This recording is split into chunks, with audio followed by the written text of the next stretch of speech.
আপনারা পিরোজপুর জিয়ানগরের মানুষ, শহীদ আল্লামা সাইদি রহেমাহুল্লাহ এ মাটির সন্তান। এতে কি আপনারা লজ্জিত না গর্বিত? লজ্জিত না গর্বিত?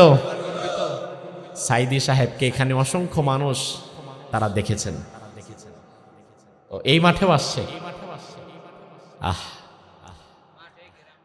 দেখলে মনে হয় অজুপাড়া গায়ের ভেতর থেকে একজন বান্দা উঠে এসেছে, গোটা বিশ্বময় কোরআনের খেদমত করেছে।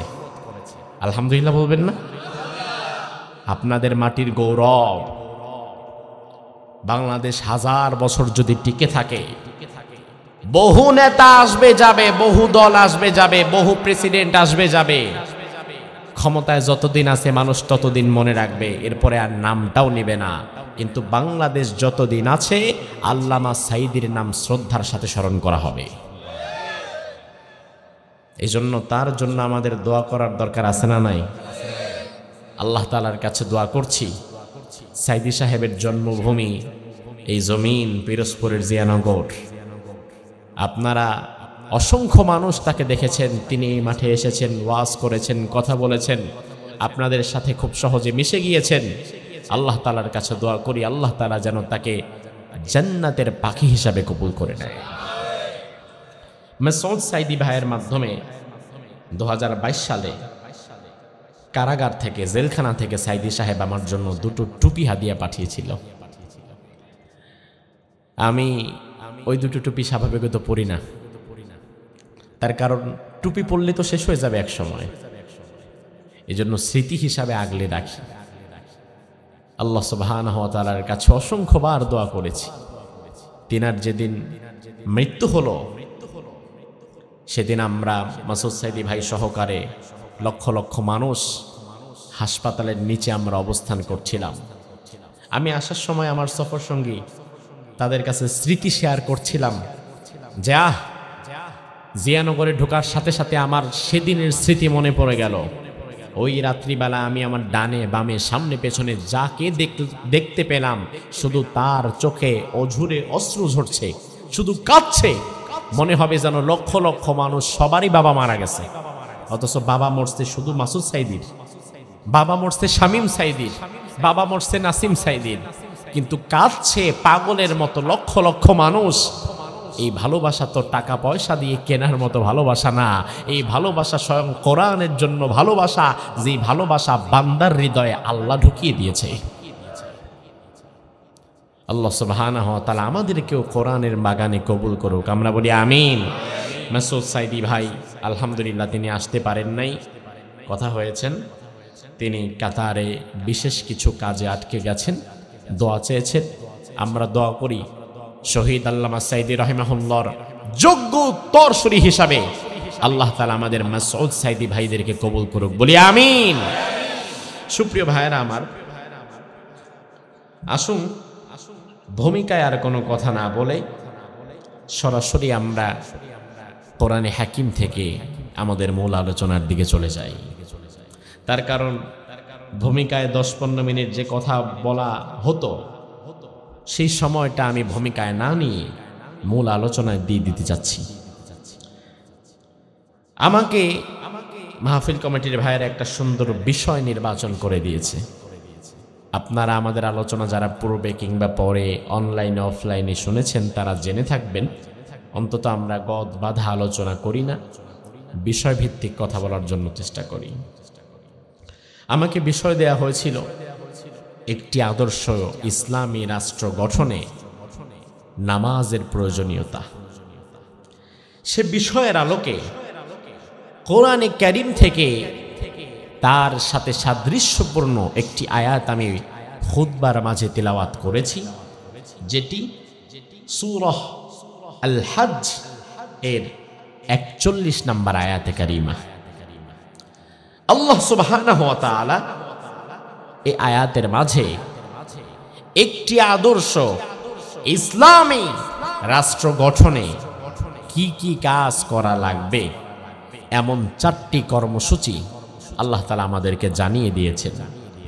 আপনি যদি ইসলামী রাষ্ট্র কায়েম করতে চান যেই জমিন শাসিত হবে কোরআন দিয়ে, যেই সমাজ হয়ে যাবে মদিনার মতো সমাজ, যে মানুষগুলো হয়ে যাবে সাহাবায়ে কেরামের মতো উন্নত চরিত্রের, এমন একটি সুন্দর সোনালী সমাজ যদি আপনি গড়তে চান, দুনিয়ার কোন নেতার ফর্মুলায় সেই জান্নাতি সমাজ আপনি গড়তে পারবেন না। সেই জান্নাতি সমাজ গড়তে হলে কোরআনের ফর্মুলা বাস্তবায়ন করার দরকার। আপনারা জবাব দিবেন, আছে না নাই? আছে না নাই? আছে।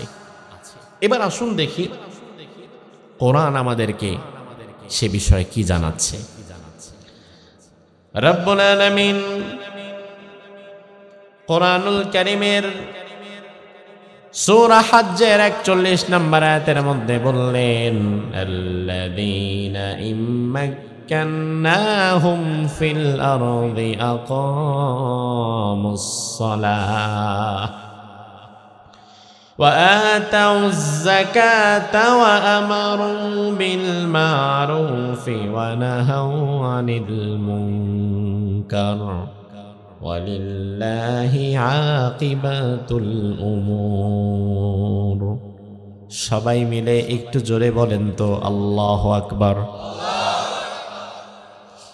আল্লাহ রাব্বুল আলামিন বললেন, বান্দারা শুনে নাও,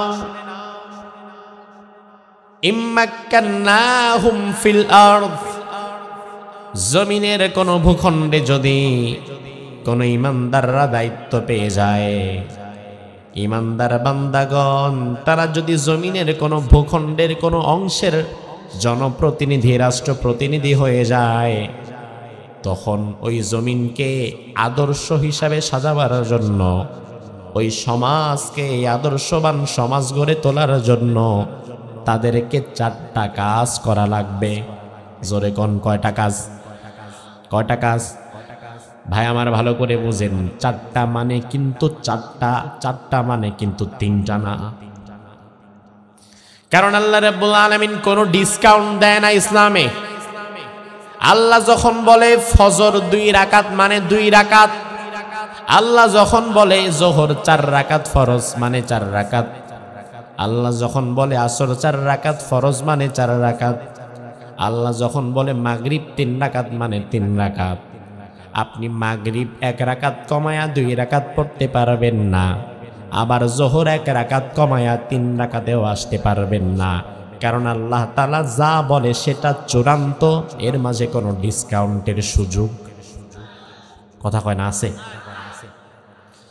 তার মানে আল্লাহ রাব্বুল আলামিন একটি আদর্শ ইসলামী সমাজ গড়ার জন্য 1টি 2টি 3টি নয়, মোট কাজ দিয়েছেন 4টি। তার মানে আপনি যদি আপনার সমাজকে আদর্শ সমাজ হিসাবে দেখতে চান, আপনার কাজ করা লাগবে 3টা। হ্যাঁ, কয়টা? 2টা। কয়টা? 4টা মানে কিন্তু 4টাই। কারণ আল্লাহ তাআলা আপনার আমার মতো হুটহাট করে বলে ফেলে না। দুনিয়ার মানুষ হুটহাট কথা বলে, পরবর্তীতে একা একা চিন্তা করে যা বলছি বলাটা ঠিক হয় নাই।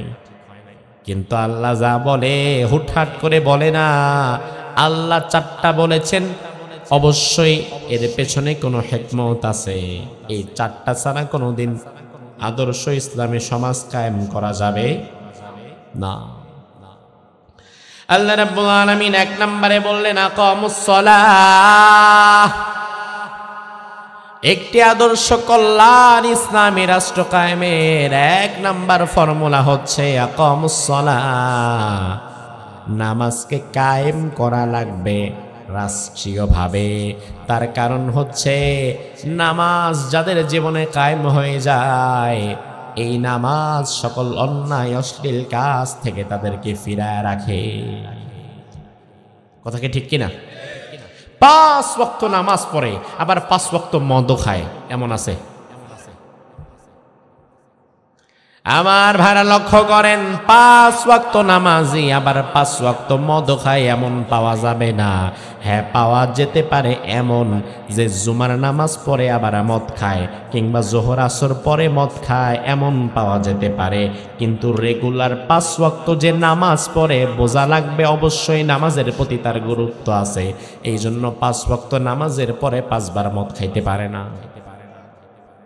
কথা কি ঠিক কিনা? হ্যাঁ, এক বক্ত 2 বক্ত যারা পড়ে, ফজর ছেড়ে দেয়, এশা ছেড়ে দেয়, পড়লে পড়লাম, না পড়লে নাই, যখন মন চাইছে পড়ি, যখন মন চায় না পড়ি না, তার দ্বারা অন্যায় হতে পারে। তবে 5 ওয়াক্ত নামাজ আদায়কারী স্বাভাবিকত, এই আপনি হাতটা দিয়েন না, এই যে আবার সাউন্ডটাকে নষ্ট করে ফেললেন।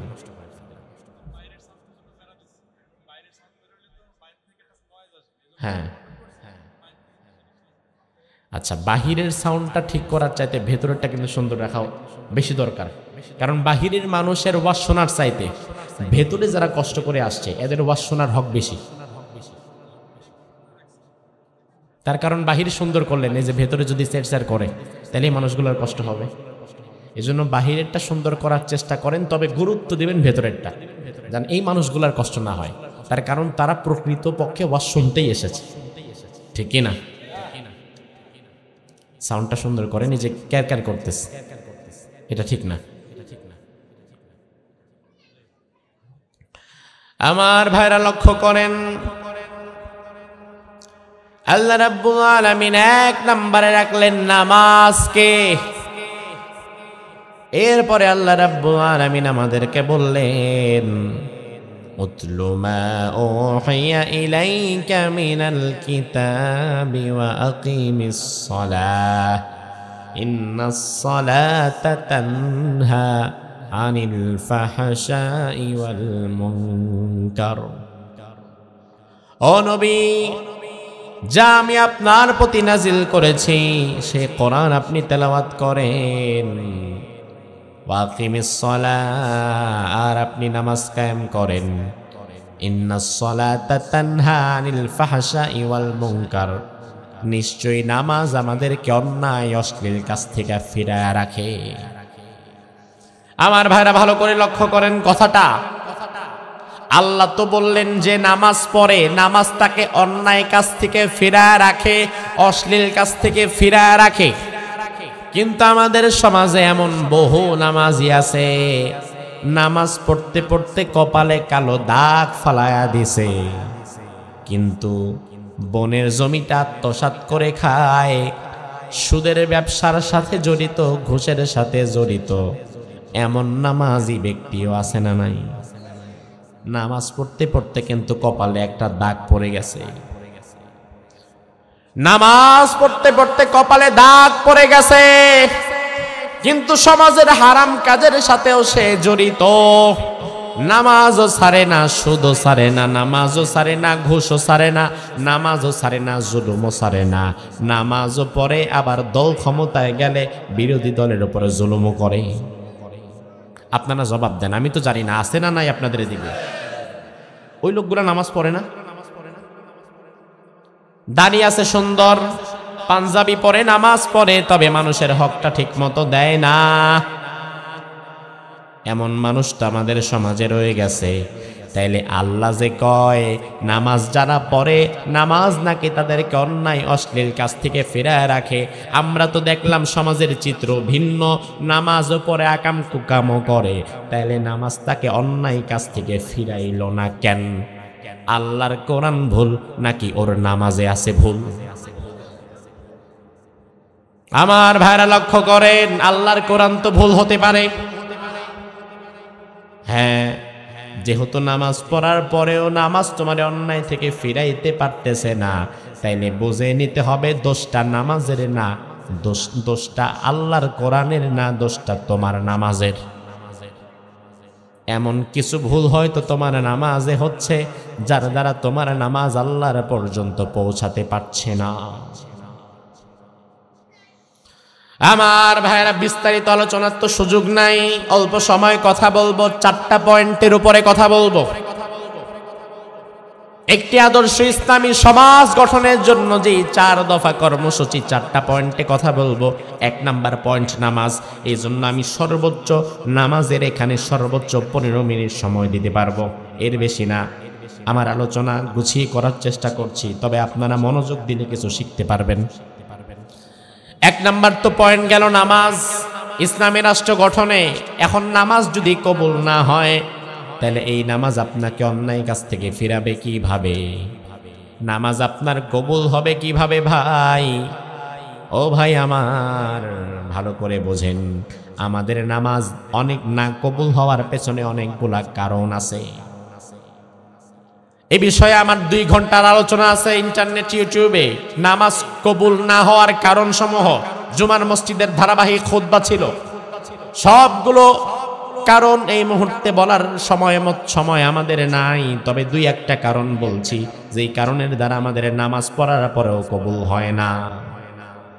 কিয়ামতের ময়দানে শুধু বেনামাজি জাহান্নামে যাবে না, বরং নামাজ পড়া মুসল্লি হইয়া কপালে দাগ ফালাইছে এমন মুসল্লিও কিন্তু যাবে। যাবে না? যাবে কি না?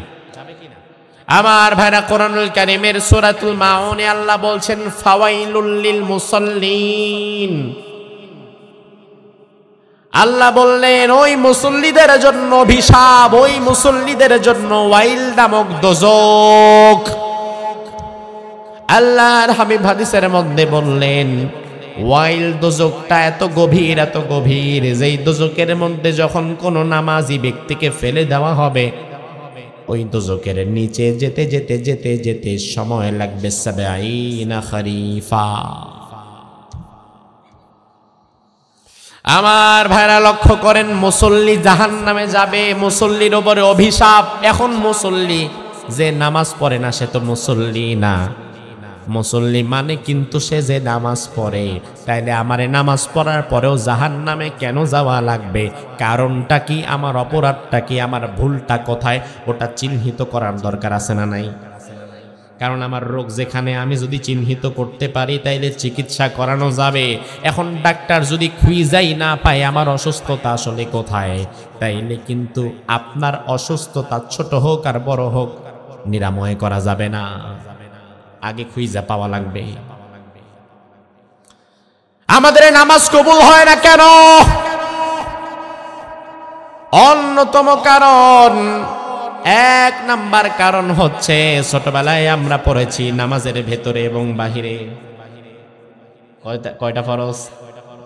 13 ফরজ। ও ভাই আমার, নামাজের ভেতরে এবং বাহিরে 13 ফরজ। শরীর পাক, কাপড় পাক, তারপরে নামাজের জায়গা পাক। পাক মানে কি? পাক একটা উর্দু ফার্সি শব্দ, পাক। এই তো মাশাআল্লাহ, পাকের বাংলা পবিত্র। তাইলে নামাজ কবুল হওয়ার জন্য 1 নাম্বার শর্ত শরীর পাক থাকা লাগবে, 2 নাম্বার কাপড় পাক থাকা লাগবে, 3 নাম্বার নামাজের জায়গাটাও পাক থাকা লাগবে।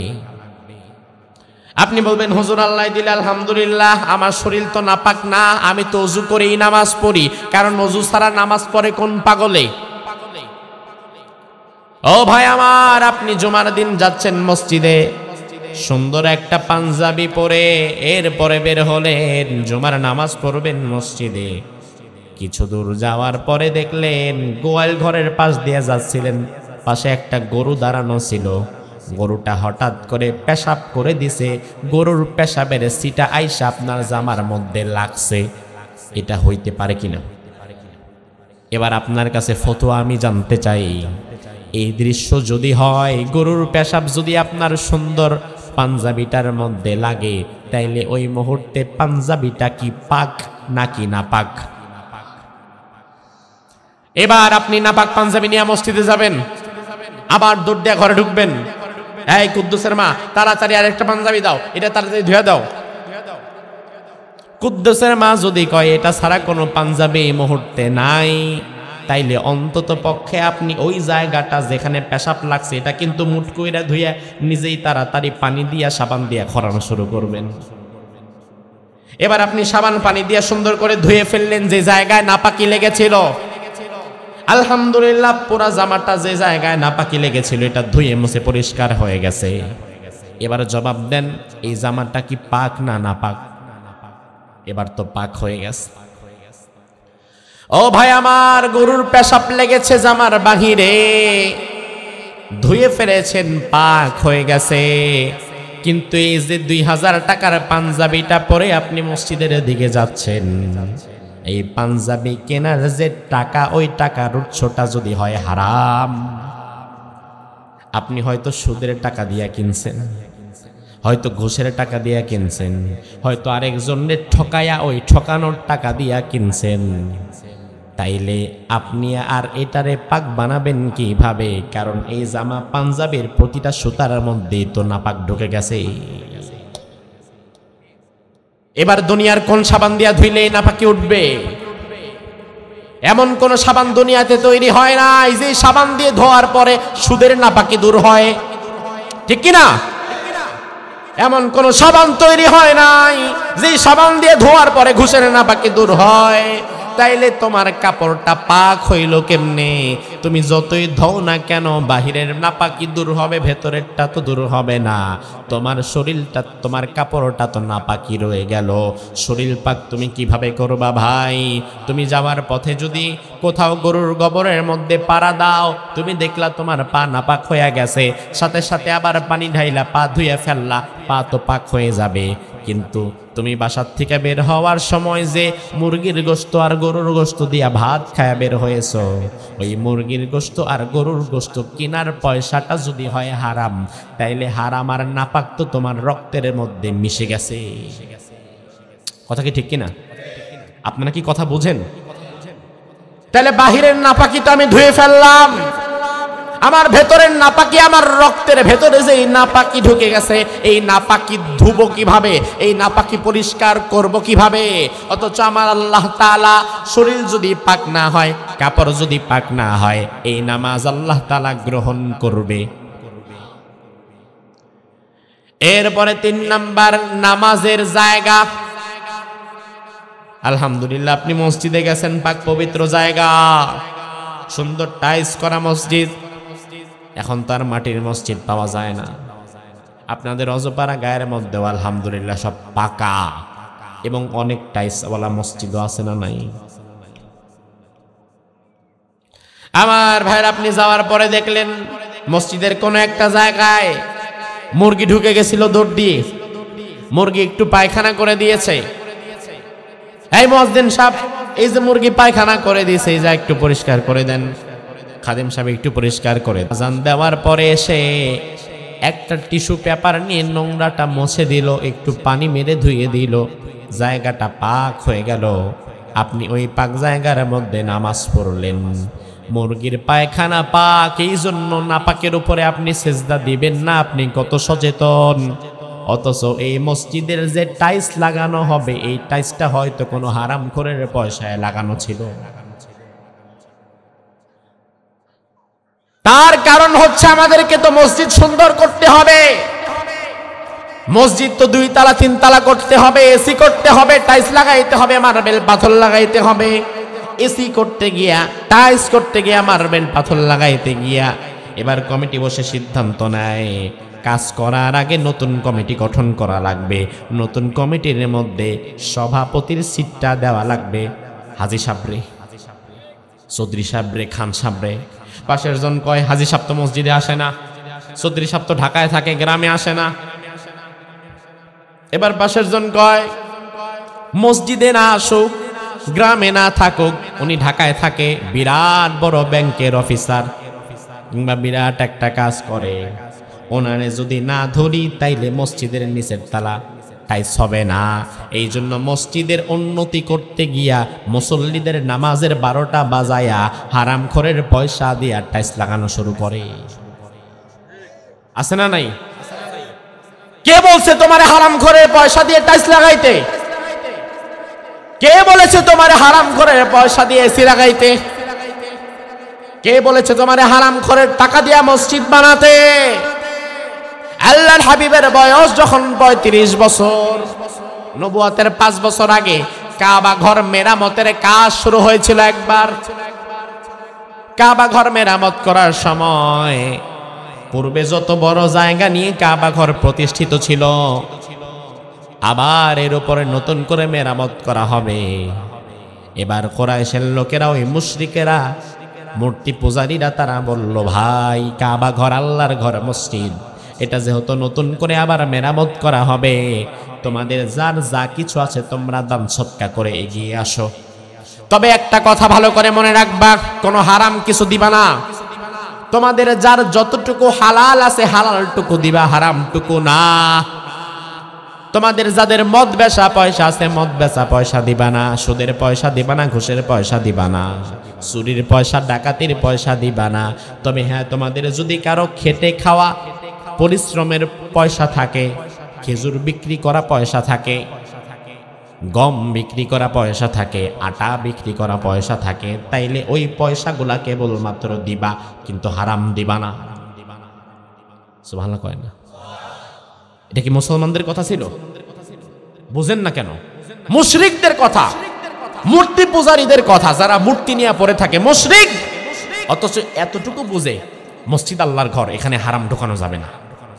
ওই বুঝটা বর্তমানে বহু ইমানদার মুসলমানেরও নাই। খালি চিন্তা করে পয়সা পাইলেই হইল, মসজিদে লাগাই দেই। আমার ভাইরা, ফলশ্রুতিতে বিষয়টা কি ঘটলো?